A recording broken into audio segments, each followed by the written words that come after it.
Sound, music, sustainability. Welcome to Sustain FM. Sound is an interesting thing. Sounds can evoke emotions like happiness, anxiety, hope, and calmness. What I find most interesting is how sound can evoke memories. And one of my first memories of sound is my mom playing the organ at church. I was laying down on the wooden pew at the front and feeling the bass in my whole body. That really brings back strong memories of family, connection, and childhood, all from sound. So in our latest episode, we're talking with Monica Sand, an artist and researcher based in Stockholm and Gothenburg. Monica has a long history of working with sounds and space, and most recently a project in Gothenburg exploring art, buildings, and human bodies as carriers of cultural memory. Today, we're talking about sound, memory, art, science, buildings, bodies, and I'm sure a lot more as well. So welcome, Monica. It's really glad to have you here. And Thank you. You're welcome. You're welcome. Yeah, I'm glad we had a chance to chat. And so there's lots of things I want to talk to you about. But maybe to start, I found it interesting from your bio that you were based at the School of Architecture and KTH in Stockholm when you did your thesis in artistic research. And I'm curious because the School of Architecture is not a common place for an artist, especially a sound artist to be. So I'm curious, how did you end up there, and how does architecture connect to your artistic practice? Yes, thank you, first of all, for inviting me to this chat. It's really interesting to have the chance to talk about what's the common interest for the two of us. I would say the School of Architecture was really a very fruitful place for me as an artist to do my PhD. Even if it's not maybe a common place for an artist to work, I would say it's a lot of artistic work at the School of Architecture, and it's also they also have a lot of art in art practice in their education.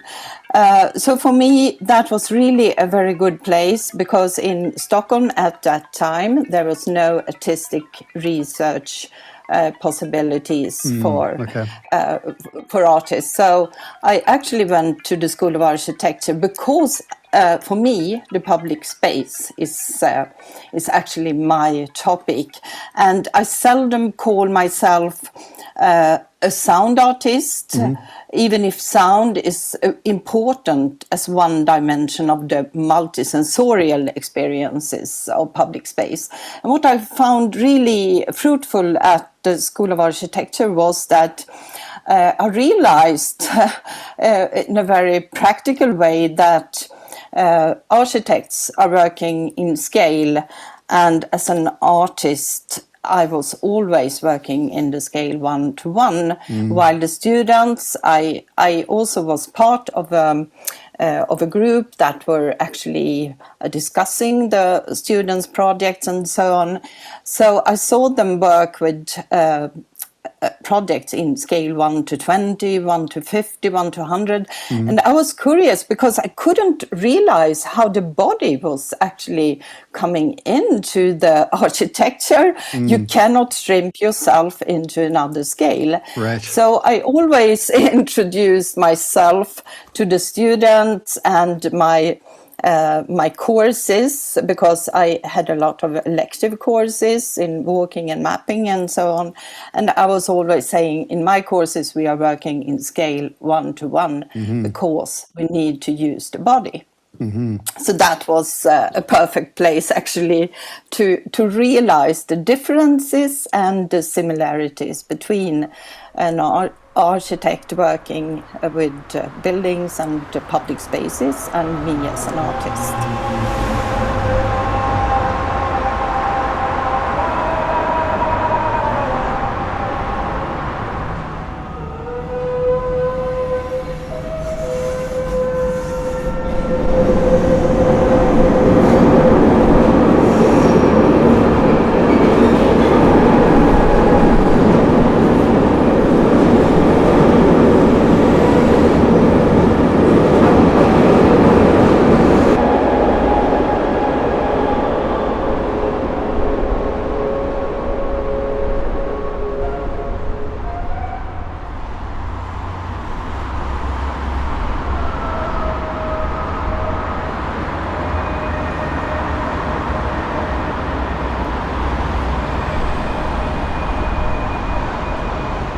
Interesting. Yeah. Okay, so that's actually a good segue into another thing I wanted to talk about, because a lot of your work is based around public spaces and also soundscapes, and soundscape is an interesting word. One of the classic definitions comes from Murray Schafer back in the '70s, which really focuses on the idea of kind of soundscapes as documentation, soundscapes as preservation.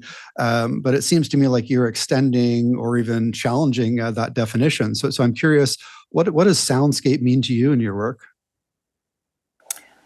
Um, I think I have rather other maybe definition of the soundscape, because for me it's more about creation and also confrontation, but mainly it's also about resonance. I will come back to that, but the piece that I wanted you to play before this question, it's really a piece where we are trying to use our voices and instrument to challenge the soundscape in the city.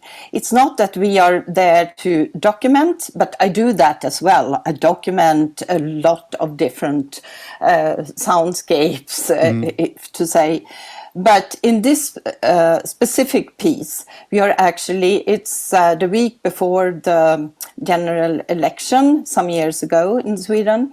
And we were actually, I wanted to perform an experiment where we were saying, because the concept in Swedish is rösträtt. It's the right to use your voice in the general election. Okay. But we wanted to make that metaphor really practical. So we went out to different public spaces and we used our voices. It was students, performers, dancers, researchers. We went to different heavy traffic places in Stockholm and tried to say, okay, where do we have the right to use our voices?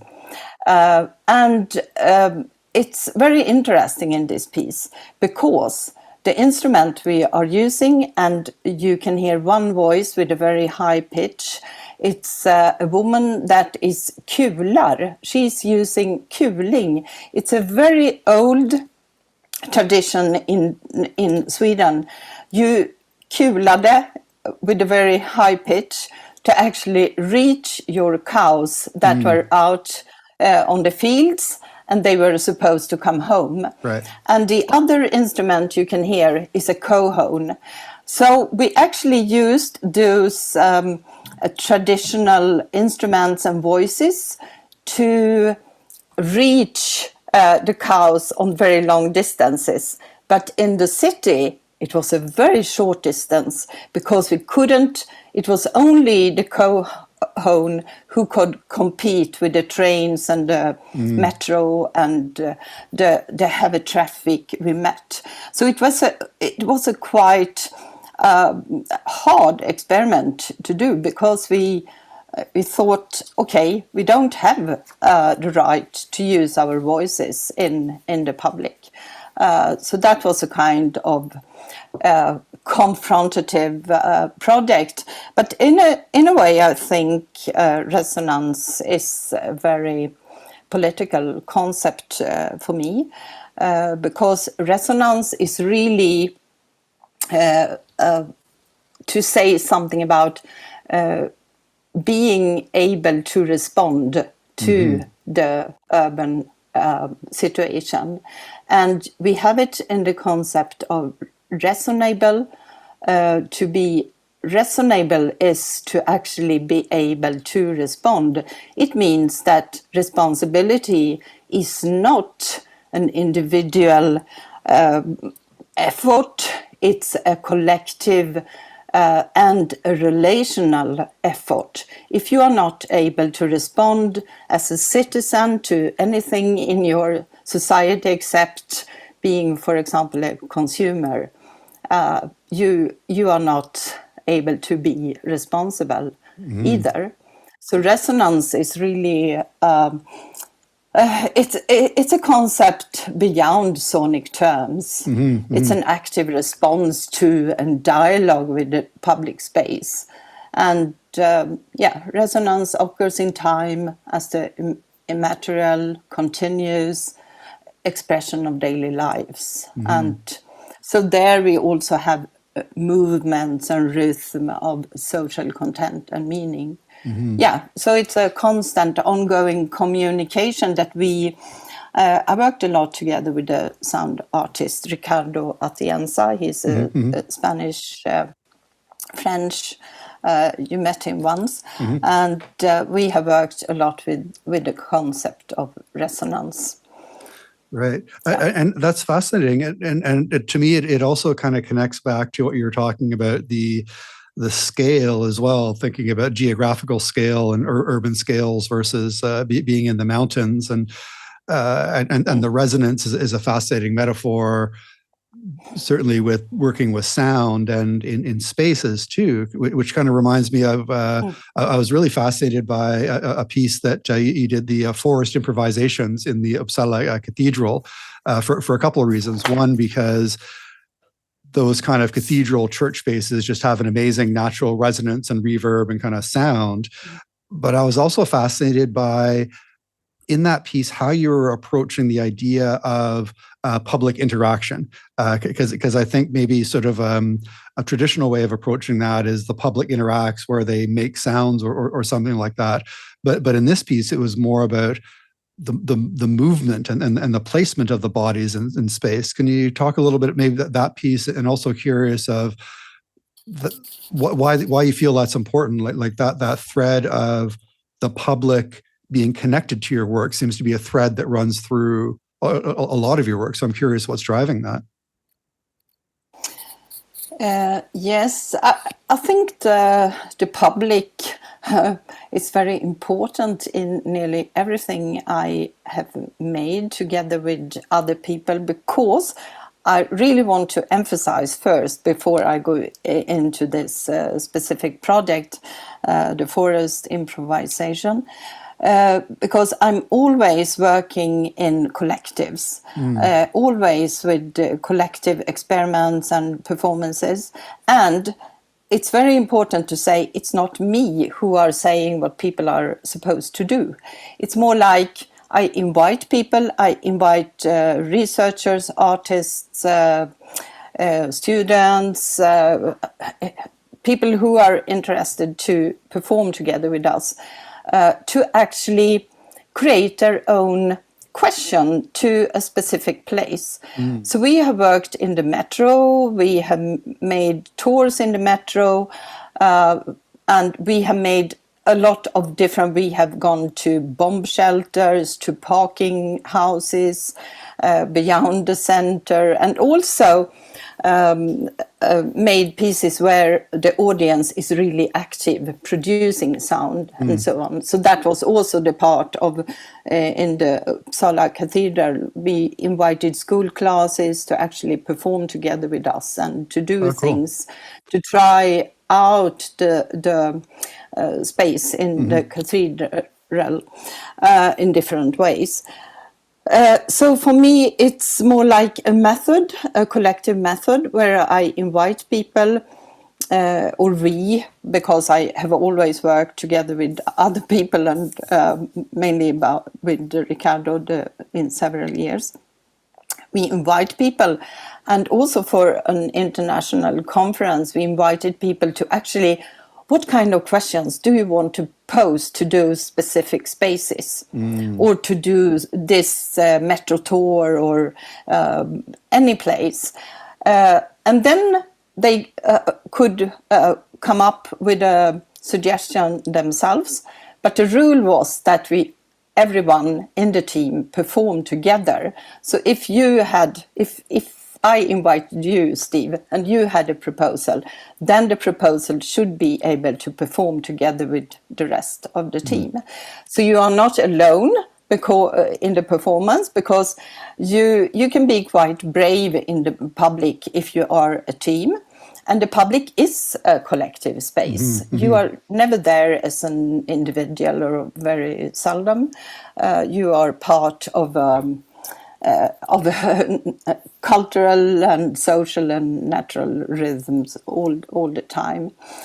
So for this space in the Uppsala Cathedral, we made an installation which was there for some weeks, and then we invited school classes, and we also had a collaboration with this recorder players. It's a group called Flöjto Alba and Flöjto Sera, and they are tremendously skilled in working in different spaces. They can do so many sounds. You cannot imagine that a recorder could be used in that way.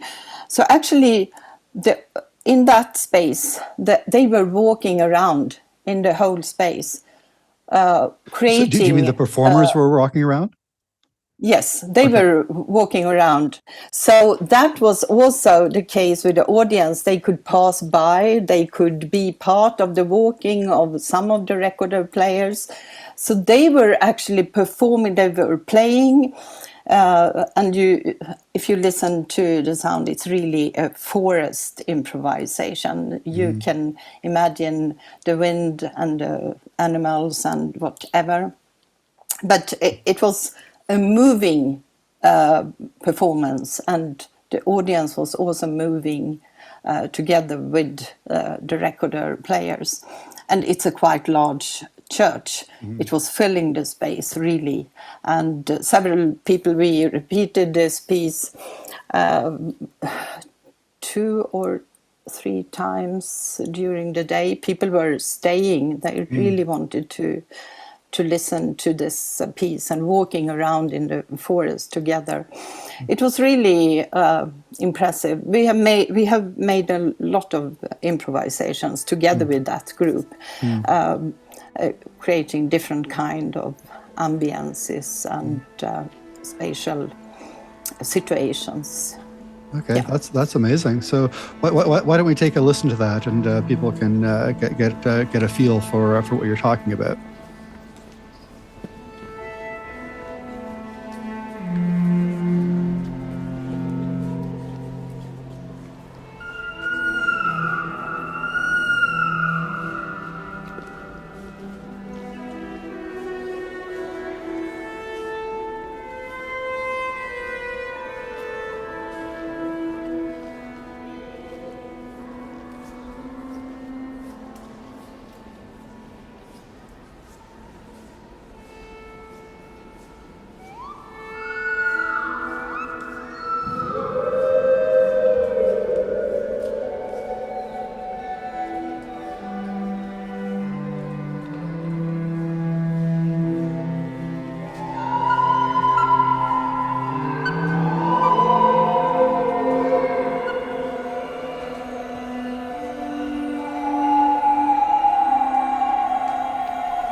So that was very interesting to hear, and I think another piece that I wanted to ask about is you mentioned scale at the beginning, and I think most of the time when we use the word scale, geographical scale comes to mind, and you mentioned like the 1-to-1, 1-to-20.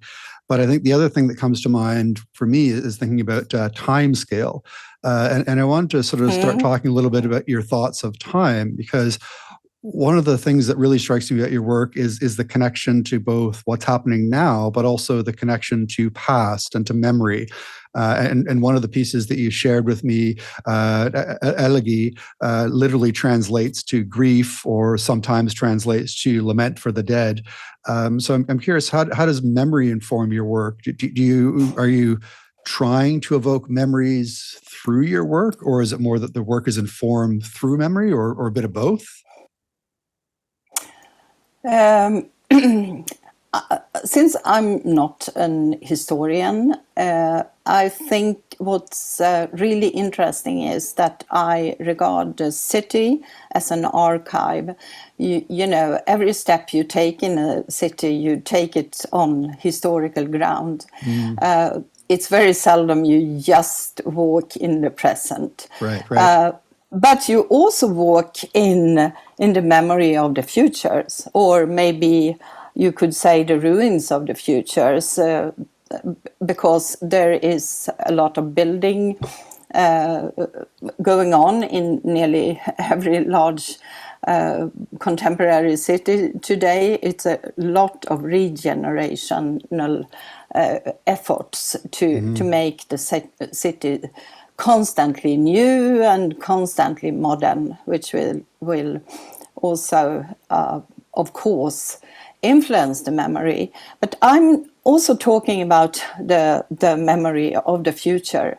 And I would say the elegy is really not a memory of the past, it's about the future. So it's what we are singing in this piece. It's important message to the public.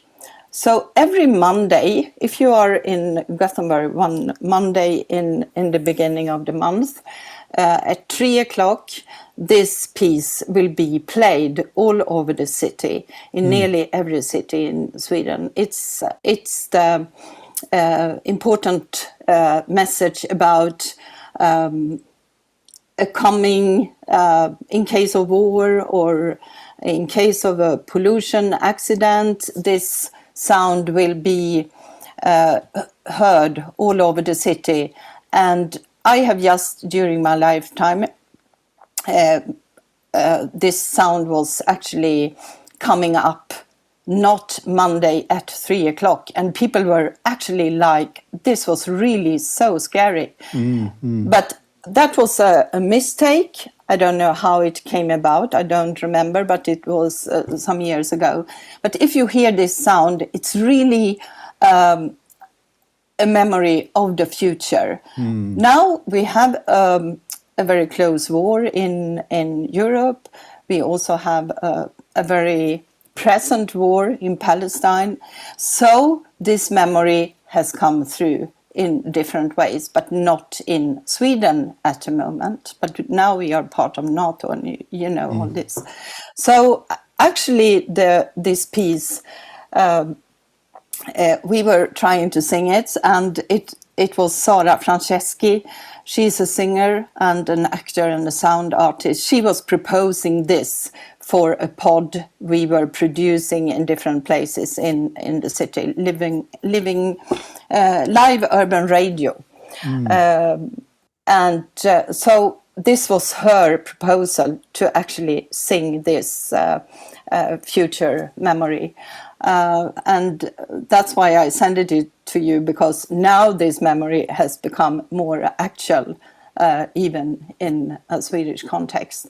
So I think memory is really kind of between the past, the present, and the future. And since I'm really interested in how we are planning our urban public spaces and who is actually welcome to take part in those spaces, and who is able to respond to the spaces.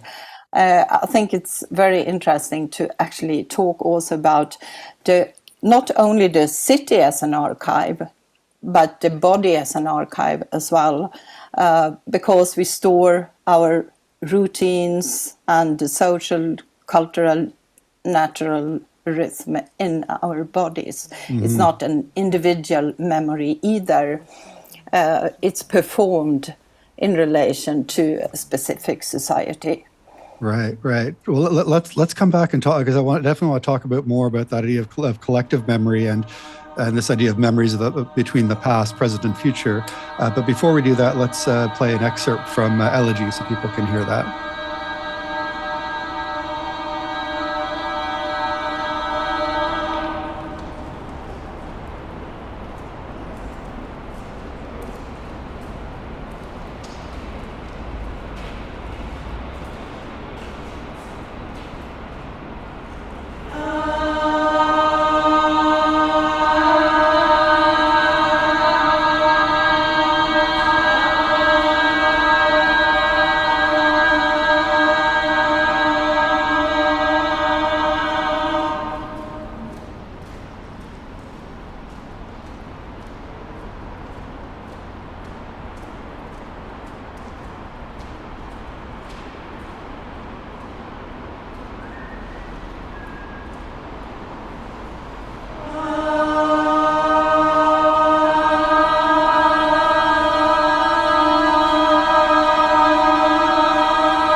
Okay, so that what you were just mentioning there at the end was I feel like I could talk to you for a whole other hour just on that idea of memory between past, present, and future. But one thing Yeah. that I kind of want to focus on is in your most recent piece, the matter matters, and to me this seems, I mean, it's interesting just in and of itself, but also because it seems to bring together quite a few threads from your work. The threads about memory, the threads about collective action, about physicality, about engagement, about history and memories of the future. But I think also you just mentioned this concept of collective memory, and I'm very curious your thoughts on how you're interpreting or conceptualizing collective memory and how that connects back to the physicality, because I think that's very important what you mentioned there about embodying memories and the connection of memory and physicality. Yeah, and this project that you are referring to, Matter Matters, it's actually just the title I brought up in relation to a seminar I should perform about this project, because it's a very strange title in Swedish to actually translate. Okay. But this project takes off from Gothenburg's first higher public education for girls. Actually, in Sweden, those higher educations for girls were founded in 1929. And in Gothenburg, its building was located at Götaplatsen from 1935, but it was demolished in 2023. And when we realized that it were supposed to be demolished, it was because it was our own space. Because 1992, this building became a part of Artisten, Academy for Music and Drama, at the art faculty, where its former celebration hall offered a tremendous space for dance and performance training. So actually this building from 1935 until 2023 had been carrying the collective memory of female education, culture, art, and so on. And even in Artisten, or Academy for Music and Drama, it was a majority of girls who were actually performing and took dance lessons and so on in this tremendous hall. Now it's demolished. So actually, when I realized that this was going to happen, I was like, is someone going to document this building? Is someone going to actually collect something? Or I was like a little bit nervous. And then I realized I was the person who needed to initiate a project in the You were the answer building. to your own question, right? Yeah. Yes, that's often the case when you are an artist, I think. You are the answer to your question.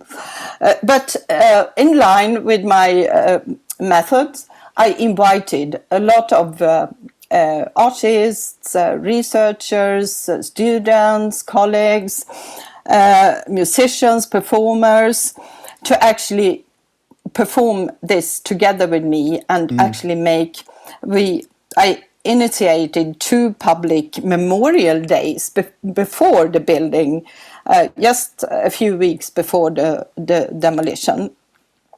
And those memorial days were actually containing performative rituals.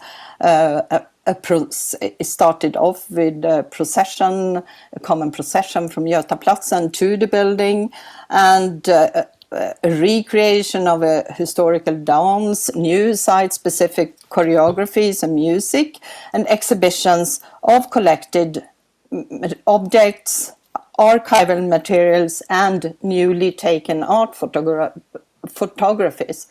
So it was a combination of history and also what could be in the future. So that was also a kind of, I talked about that we were actually collecting memories, but we were also recreating and perform new memories to be stored in different ways. So I had three questions that was informing the process. Why are there no specific public rituals before important buildings are demolished? In Sweden, at least, it's no rituals. You have a lot of rituals when in the building tradition, but in the demolition tradition, there is none. So that was one. We need to create new rituals. And what kind of memories are valued in contemporary urban regeneration? Because I could see in Gothenburg, at least, it's a lot of male entrepreneurs. They don't care about the memory of the female traditions, educations, culture, and so on. So that was my second question. But my most important question was, which artistic means and processes could involve the public to collect, perform, and create memories? So actually, this was a way to actually involve the public. So we sent it out invitations to different places, and more than 200 women that was educated in that school was coming. The eldest one was 97 years old, and she was the last one in her class. And they were all so happy. It was an opportunity to actually see the school once again. And during this process, there was a great media debate. So actually, two of the site-specific art pieces were actually stored. They were supposed to just be demolished together with the building. The building we couldn't save. It wasn't even the reason for the memorial days. I was more like, we need to do something, and I didn't know that the process could influence so much. It was it was so many people writing in the papers and people going out to save the painting, because it was a 35 square meter painting in this celebration hall. That was really, really tremendous. So now it's saved and will be up in the new building, we hope. That's amazing, because that almost sort of circles back to what you were saying at the very beginning with the piece around where can you express your voice? Because certainly if you think about the process of urban design and urban planning, all cities have a place for your voice, but it's a very specific way you can use your voice. This town meeting, this email address, this web form, and that's, well, maybe sometimes they're a little bit more creative, but it's a relatively formalized process. But it's very interesting thinking about, through your approach, voices coming in through a different avenue or angle that still influence that formal process. That's fascinating. Yeah, and I think it was really important because it also created a debate around what are we doing with our cities and so on. So I think it was really worthwhile. It was a heavy work without no budget at the beginning. Then in the end we received some budget for the project.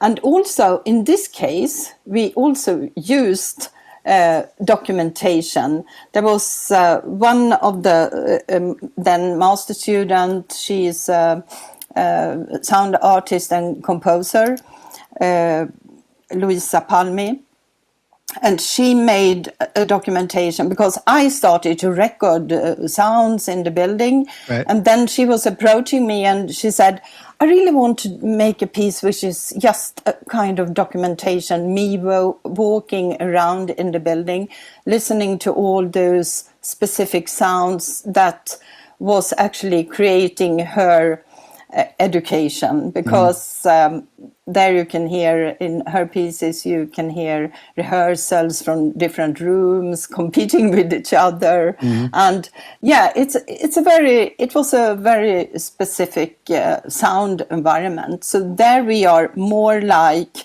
documenting and preserving a certain space. But there were other performances and new pieces made during this Memorial Days. So we collected them in an art and research anthology.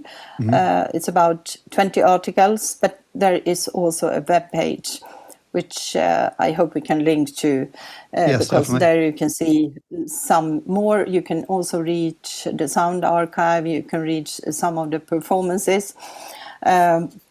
And I'm still working with some of the material, It's Mm-hmm. always to document. It's not the easiest thing in the world, because you're always in new things, and Exactly, then exactly. so the So, web page is always a little bit delayed. right. Well, we'll Yeah. definitely include a link to that in the show notes. But I think there's two excerpts that you suggested that we could share with our listeners. Do you want to sort of talk a little bit about what we're going to hear and sort of and what Yeah. parts of that what parts of the project we're going to listen to?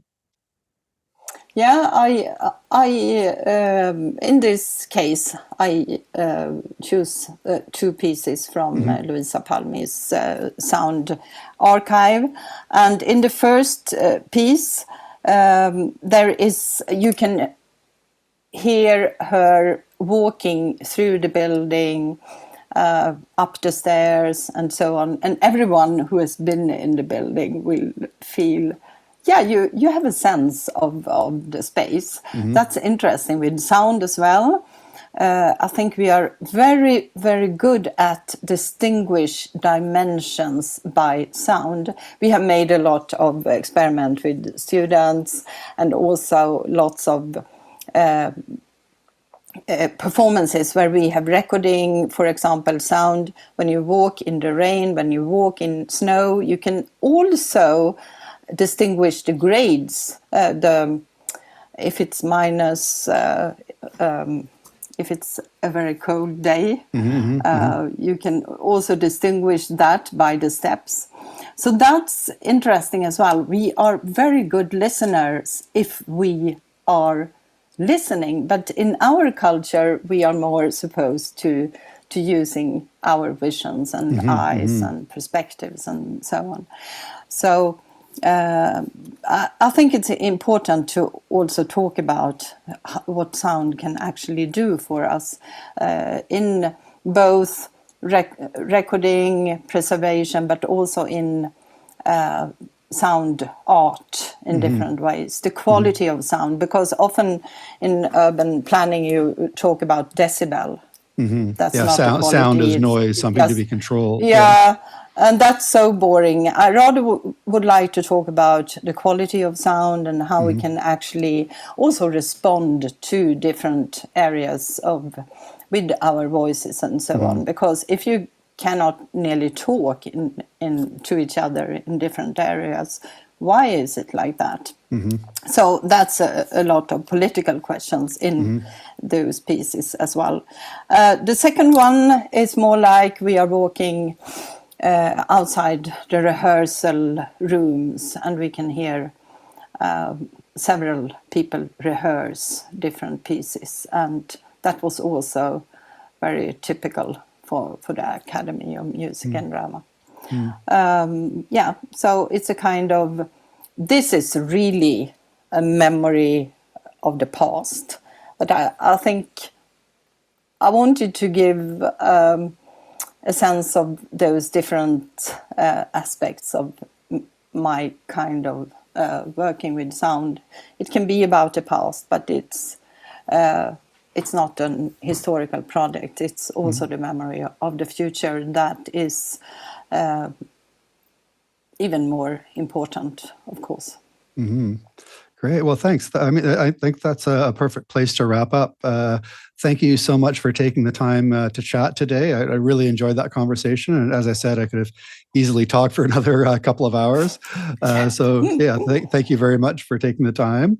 And for those listening, please be sure to check out the show notes. We have links to the artists that Monica mentioned, as well as Monica's website, the website for the Media Matters, Luisa Palmi's work. So there's a lot of other things that you can check out. So thank you very much, Monica. I really appreciate you taking the time to chat with us. Yeah, thanks a lot for giving me this possibility. Thank you. You're most welcome. Bye. You're most welcome. Okay, bye-bye.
Okay, thanks for listening to Sustain. Hope to catch you again next time.